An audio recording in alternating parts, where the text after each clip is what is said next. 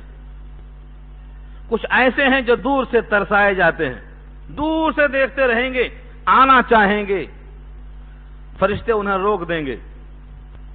آپ کہیں گے آنے دو، یہ میرے اپنے ہیں، آنے دو. تو فرشتے کیا کہیں گے؟ یہ میرے ذاتی الفاظ نہیں ہیں، نبی کے الفاظ ہیں. انک لا تدری ما احدثوا بعدک، انک لا تدری ما احدثوا بعدک.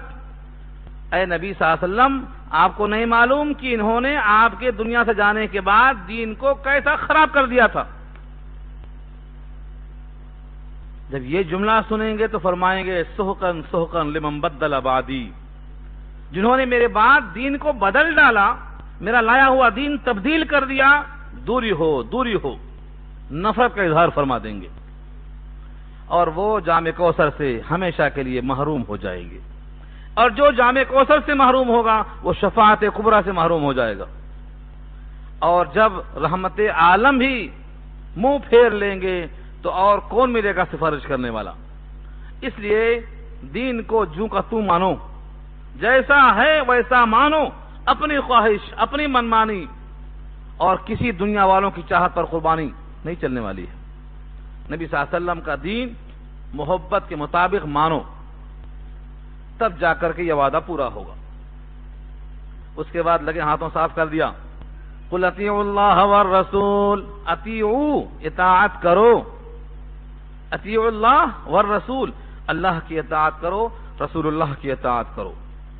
فإن تولوا، پس اگر پیٹ پھیر لے تو فإن اللہ لا يحب الکافرین، تو اللہ کافروں کو پسند نہیں کرتا. یعنی جو اللہ کی اطاعت نہیں کرتا، رسول اللہ کی اطاعت نہیں کرتا، گویا وہ کافر ہے، اللہ اس کو دوست نہیں رکھتا. یہاں اتنا ہی کہا. سورہ احزاب آیت نمبر 36 میں فرمایا وَمَن يَعْصِ اللَّهَ وَرَسُولَهُ فَقَدْ ضَلَّ ضَلَالًا مُبِينًا، جو اللہ و رسول کی نافرمانی کرے گا وہ کھلی گمراہی میں پڑ گیا. کھلی گمراہی میں، کوئی ہو کہیں کا بھی ہو. اللہ کی اطاعت، رسول کی اطاعت، یہ اصل ہے دین. اور اللہ کی نافرمانی اور اللہ کے حبیب کی نافرمانی یہ کھلی گمراہی ہے.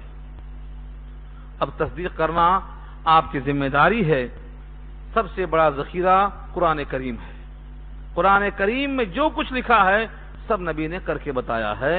پہلے اس کو ہضم کرنا پڑے گا، اس کو یاد کرنا پڑے گا، اس کو دل میں بٹھا لینا پڑے گا، تاکہ معلوم ہو جائے کن سے اللہ راضی ہوتا اور کن سے ناراض ہوتا ہے. قل اطیعوا اللہ والرسول فإن تولوا فإن اللہ لا يحب الکافرین. اب آگے ایک عجیب و غریب واقعہ چلنا شروع ہوا، آدم کا اور نوح کا اور آل ابراہیم کا اور آل عمران کا. اس واقعے کو انشاءاللہ ہم آئندہ چھیڑیں گے، کیونکہ اب وقت ہو گیا ہے، تھوڑا سا حصہ باقی ہے. دعا کر لیجئے. البتہ کچھ اگر سوالات ہیں تو انشاءاللہ اس کا جواب دیا جائے گا. آپ اس کو پیش کریں اور دعا کر لیں. الحمدللہ رب العالمین، الصلاۃ والسلام علی سید المرسلین. یا حی یا قیوم برحمتک نستغیث. اللهم انا نسألك الهدى والتقى والعفاف والغنى. اللهم آت نفسي تقواها انت وليها ومولاها وانت خير من زكاها. اللهم مغفرتك اوسع من ذنوبنا ورحمتك ارجى عندنا من اعمالنا. اللهم لا خير الا خيرك ولا طير الا طيرك ولا اله الا انت. اللهم اجعل خير عمري آخره وخير عملي خواتمه وخير ايامي يوم القاك فيه. اللهم انا نسألك من خير ما سألك منه نبيك محمد صلى الله عليه وسلم ونعوذ بك من شر ما استعاذك منه نبيك محمد صلى الله عليه وسلم. انت المستعان وعليك البلاغ ولا حول ولا قوة الا بالله. اے اللہ ہماری خطاؤں کو معاف فرما. اے اللہ ہم سب کے واسطے خیر کا فیصلہ فرما. اے اللہ ہم آپ سے ایمان مانگتے ہیں. اے اللہ ہم تقوی مانگتے ہیں. اے اللہ آپ کی عظمت مانگتے ہیں. اے اللہ انابت اور رجوع مانگتے ہیں. اے اللہ ہم آپ سے نبی کی محبت و عظمت مانگتے ہیں، اے اللہ ہمارے دلوں میں اپنی محبت ڈال دے، اپنے حبیب کی محبوبیت ڈال دے، اتباع کرنا آسان فرما دے، اے اللہ قرآن کریم کا پڑھنا پڑھانا عمل کرنا آسان فرما دے، اے اللہ سارے عالم میں قرآن کریم کے علم کو عام کرنا آسان فرما دے، الہ العالمین جب تک ہم جئیں اسلام پر باقی رکھیے، اور جب بھی موت مقدر ہو تو ایمان کی حالت میں آئے، جب دم واپسی ہو یا اللہ لب جاری ہو لا الہ الا اللہ۔ اے اللہ جتنے لوگ یہاں بیٹھے ہیں، جتنی عورتیں یہاں بیٹھی ہیں، اے اللہ سب ہاتھ اٹھائے آپ کے سامنے فقیری کا اظہار کر رہے ہیں، اے اللہ بے شک ہم محتاج ہیں، بے شک آپ غنی ہیں، اے اللہ آپ صمد ہیں، ہم فقیر ہیں، اے اللہ آپ کی مشیت کے بغیر ہم کچھ نہیں کر سکتے، اے اللہ ہم بوقت موت ایمان طلب کرتے ہیں، اے اللہ بوقت موت ایمان طلب کرتے ہیں، اے اللہ ایمان نصیب فرما، ایسا ایمان جو صادق ہو، جو جزائے کامل کا مستحق ہو،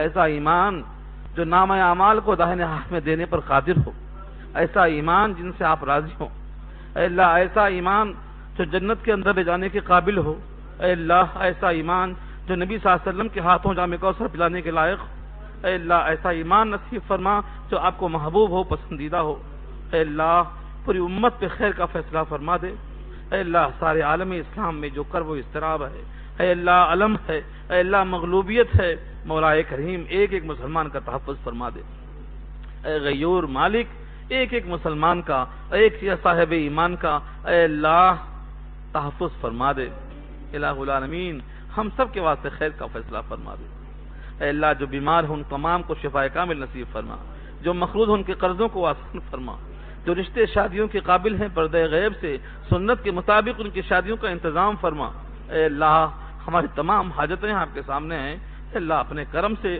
ان تمام حاجتوں کو پورا کرنے کا فیصلہ فرما، الہ العالمین ہم آپ سے سوال کرتے ہیں، اے اللہ آپ کے حبیب نے کہا ہے وَإِذَا سَأَلْتَ فَاسْأَلِ اللَّهَ وَإِذَا اسْتَعَنْتَ فَاسْتَعِنْ بِاللَّهِ، جب مانگنا ہے تو اللہ سے مانگو، مدد چاہنا ہے تو اللہ سے چاہو، اے اللہ ہم آپ سے سوال کرتے ہیں، اے اللہ تقوی کا، انابت کا، رجوع کا، خودداری کا، غیرت و حمیت کا اے اللہ عطا فرما دے، اے اللہ ہم تمام کے حق میں خیر کا فیصلہ فرما دے، وصلی اللہ تعالی علی خیر خلقہ سیدنا مولانا محمد وآلہ وصحبہ اجمعین برحمتک ارحم الراحمین۔